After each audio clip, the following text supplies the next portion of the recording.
So what you're about to watch is a compilation of videos that I'm making in order to record my move from Colorado to Texas. And the reason I'm recording it is mostly for myself to really just kind of organize my thoughts. But I also thought I can't be the only one who's ever wanted to do this, and maybe it'll inspire someone else to realize that you can make a huge move. You can change your life, even if you have very little resources. I'm doing this 900-mile move on a shoestring budget. I've been a single mom since my boys were 5 and 7. I've been in survival mode this whole time. I haven't really saved much. Really have lived pretty hand to mouth. And I've been self-employed that entire time.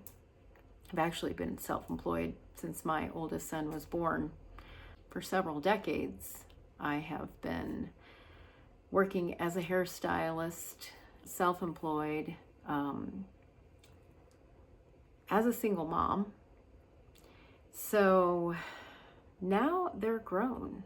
This move has been 15 years in the making. You see, I promised my boys when I got divorced from their dad that I wouldn't uproot them from the only city they've ever known.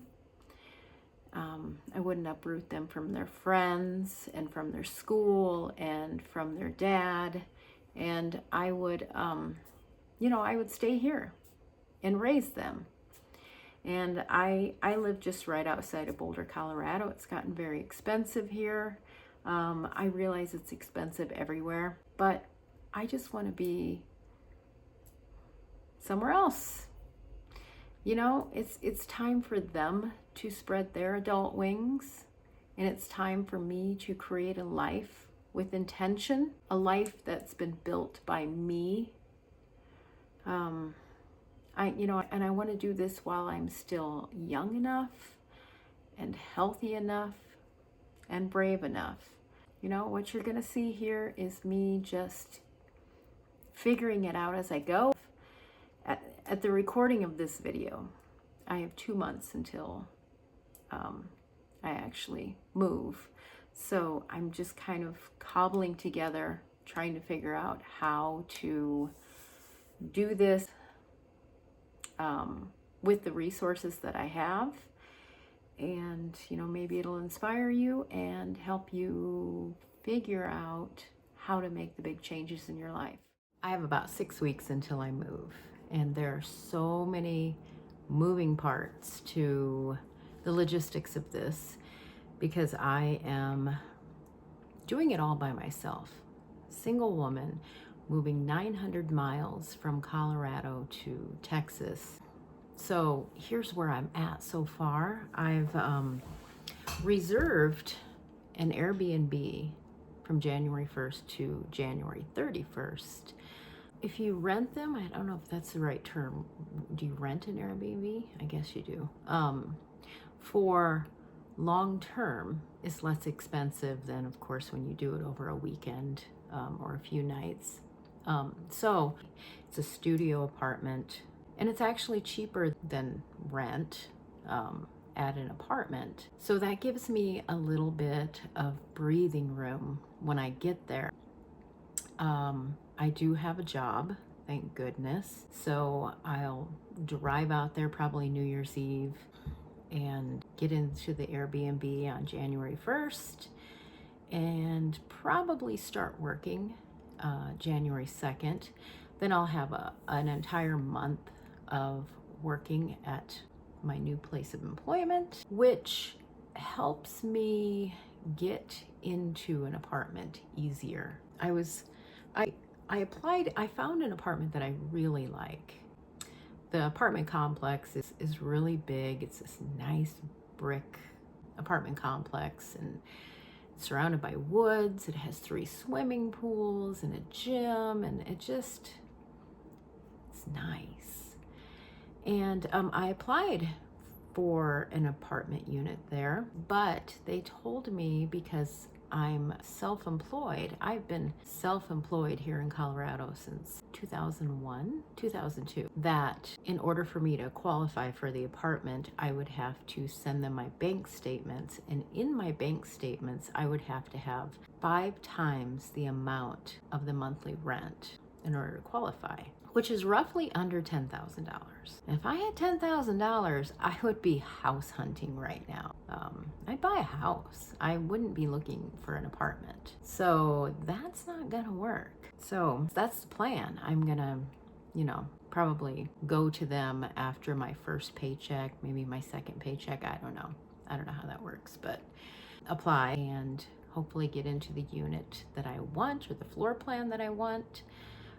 And I'll also have a month to shop around. If that's not the complex that I want to stay at least I have time. I have an entire month to figure it out and nothing else to do but work and look. So that'll be great. And then I guess I will put all of my shit here in storage. I have been furiously trying to get rid of stuff.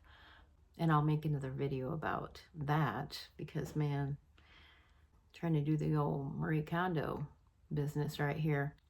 So I'll put everything in storage and fly back to Colorado, one-way ticket, January 31st. And fortunately, I have 2 vehicles. I have a little economical Honda, and then I also have a pickup, a big pickup. So I'm going to leave my pickup here. I haven't asked my friend yet, but she's so nice. I'm sure she'll let me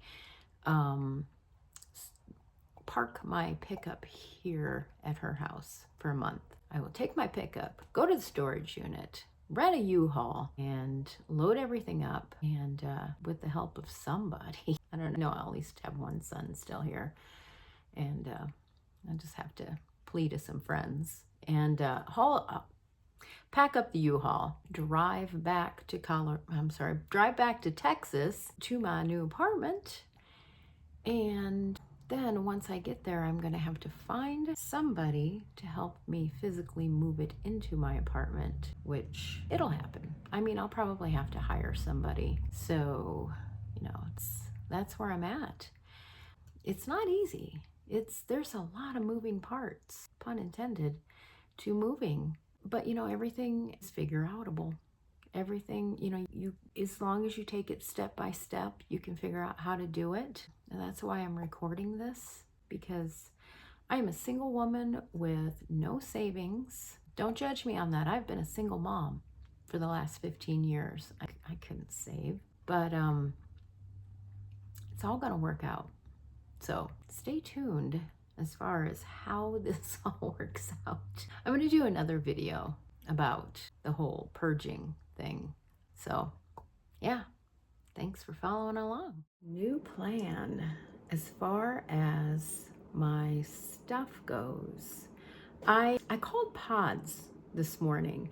I had actually called them a couple months ago just to get a quote as far as how much it would cost to use their service. If you're not familiar with Pods, it's the storage containers that they drop off at your house. You load it up, they come and pick it up, they store it, and then transport it to your new place. When I got the quote a couple of months ago, it was the moving part of it was going to be really expensive. It was $2,900 to move it from Colorado to Texas. And then the lady on the phone gave me like a 10% discount. She was pretty persuasive. So she said, just book it and, you can cancel it within 72 hours. And I thought, well, okay, as long as I can cancel it, this can be my backup plan. So I gave her my debit card number and, and I booked it for that outrageous. It was going to be like I was like $3,200 total. I thought there's no way. And I thought, well, maybe some miracle will happen. Maybe $3,200 will land in my lap, because, what I've been thinking recently is that I would go out to Texas, start working, and then fly back to Colorado, pick up my pickup, and rent a U-Haul trailer and, get a hitch and then drive my stuff out to Texas and So this morning I called the pods to cancel that reservation that I had set for December 2nd to have them drop a unit off at on my driveway. And I ended up talking to the sweetest man. When he asked why I wanted to cancel, I just told him it was too expensive. And he said, well, let me see what I can do. So, he finagled some numbers. We changed the zip code, which is actually a better location for them to go in Texas than where I originally had said. And the price went down from the transportation fee, especially from like $2,900 down to $950. So, of course, there's still those other fees on top of it for the drop off and the pickup and the storage. But he gave me like a huge discount on all of it. So it's going to be almost a third of what I was originally quoted. So that is what I'm going to do because I think I can swing that. And I'm so relieved that I don't have to fly back to Colorado and move my stuff twice. I was going to have to move it into a storage unit and then take it out of the storage unit and put it into a U-Haul and then drive at the end of January. Who knows what the weather was going to be like in my pickup with a trailer on the back of it. So I feel so relieved. It's such a better solution.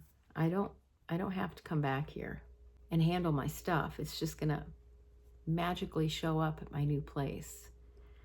So that's where I'm at.